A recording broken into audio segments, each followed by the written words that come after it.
Yeah, I got another 2-5 ace jack hand for you. Okay. This is MGM in BC, 300 to 1,000, 2-5 game. Okay. And the villain in this hand, we're about 1,700 effective. I actually posted this hand on Slack last week. We're about 1,700 effective. The villain limps in under the gun.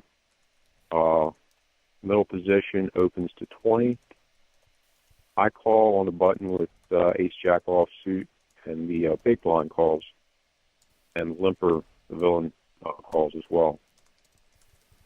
Okay, I mean And you can go a couple of different ways with this. I don't know if people in the Slack said that you should be three betting the hand. Ace Jack probably plays a little bit better heads up. Seems to me that that's kind of a small isolation raise. I mean, what's the standard open with no limpers in front anyways in that game? Is it usually to 20? usually the 20. It was a little small. Yeah. I'm not even sure who the opener was. It wasn't really important to the hand, but it did seem a little bit of a small raise. So Yeah, I did get a I think I might three bet here quite a bit against what appears to be sort of weakish sizing, and try to like play this hand kind of heads up in position. I mean, listen, I have certainly flatted on the button with ace jack off too, so it's obviously not that big of a deal, but just my thoughts. So the big blind calls and the limper calls, right? right. Okay. The board comes out 9-3 deuce rainbow. Of course, I think of you when I see that board come out. 9-3 deuce It gets rainbow? checked. Yes, Okay. it's checked to me on the button. Okay. And I think it's a board that I can definitely attack in position. So pre-flop razor check. He doesn't likely have anything. I bet 45 So you bet and 45 into a pot of 80, is that right? around 80. Yeah. Okay.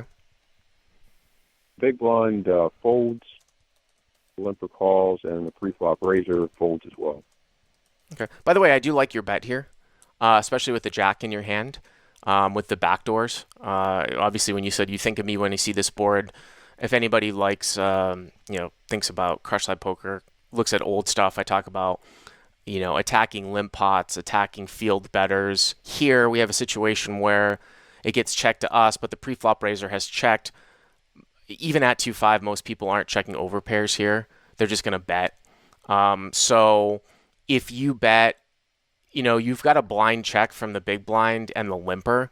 So you don't really have a whole lot of information about their hands. But this board's really hard to connect to any strong hand because there's really no two pair here that can be in anybody's range. So unless somebody has a set, it's going to be hard to call down with just a 9. And that's the whole point of a board like this and taking the initiative of betting. Obviously, you have to think about barreling over cards and things like that.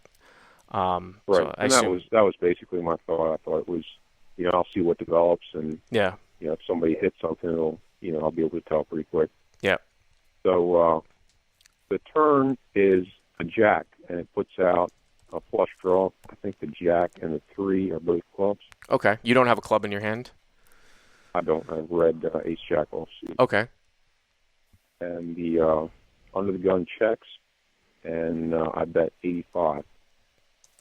So, hero 85. So, after you bet 45 and a call, 90, the pot's 170, so you're betting about half the size of the pot here. That's fine. You could even bet a little bit smaller, but that's fine. 75, 80, whatever. You bet 85.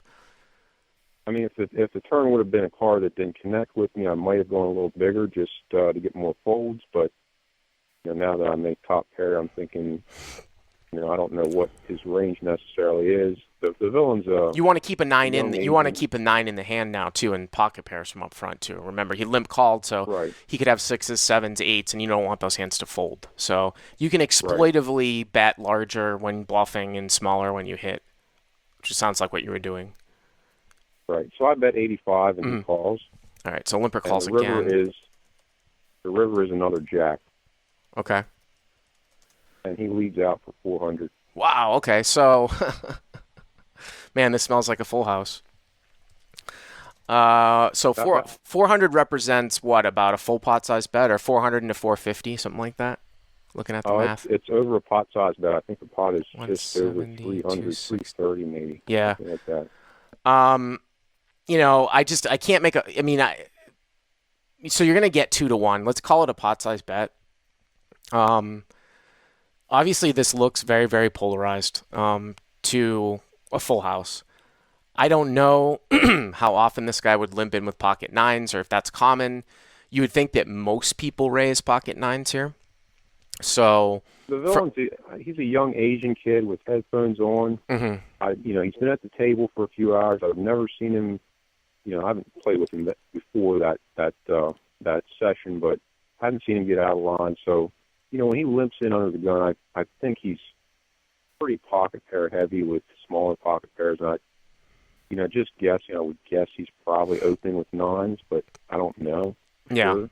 Well, that's what I was saying. He's repping such a very, very thin value range here, in the form of deuces and threes. I mean, I guess he could have Jack nine, but it would have to be Jack nine suited. And sometimes too, like you can look at the suit in your hand with the Jack, and Jack nine suited might actually be impossible depending on the suit of your hand. If he only plays Jack nine Right. suited, there could be no Jack nine suiteds out here, depending on the distribution. Also, too, I feel like not a lot of guys are going to just check call. So Jack nine's very, very unlikely. It might even be impossible.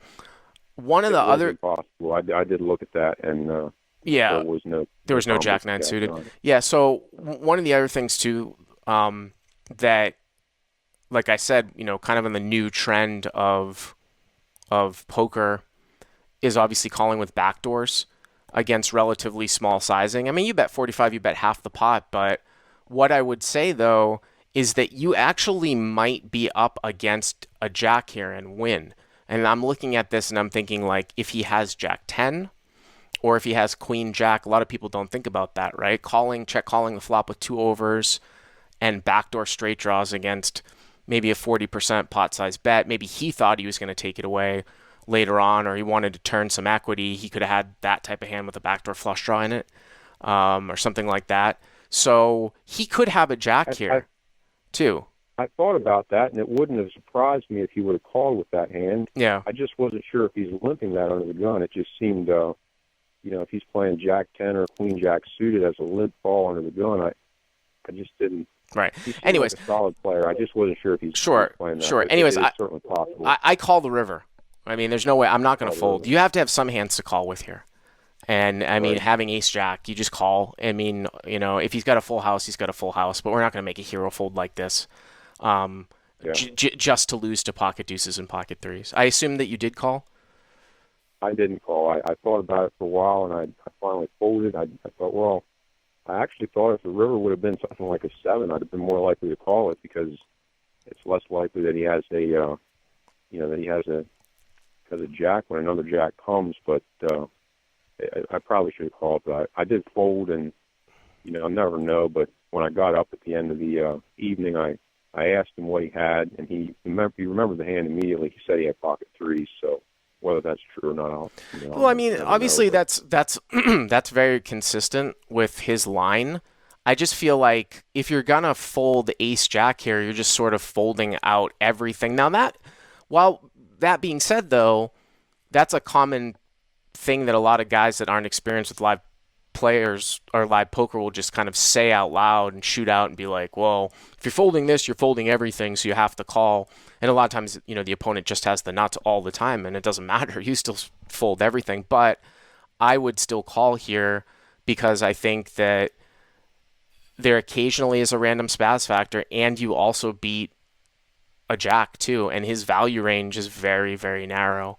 Pocket threes and pocket yeah, deuces, you're getting 2 to 1, right? So if he's right, got 6 value combos, pocket threes and pocket deuces only, then you only need to come up with 3 hands, 3 specific hands that you beat.